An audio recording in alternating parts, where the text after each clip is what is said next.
Son günlər ölkə ərazisində qarlı və şaxtalı hava müşahidə olunur.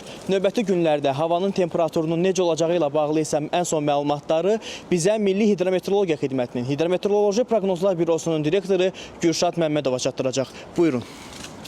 Salam, hər vaxtınız xeyirli olsun və çox doğru qeyd elədiniz. Artıq bir neçə gündür ölkə ərazisində yağıntılı və küləkli hava şəraiti müşahidə olunur.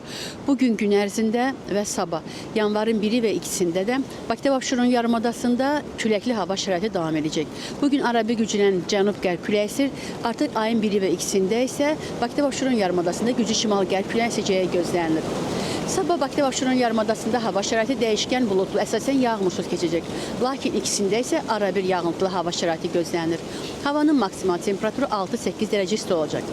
Bölgələrdə də yanvarın 1-i səhər dağlıq ərazilərdən başlayaraq ikisi axşamadək arabir yağıntılı hava şəraiti müşahidə olunacaq. Bəzi yerdə qar yağacaq. Ayrı-ayrı bölgələrdə isə yağıntıların intensivləşəcəyi ehtimal olunur.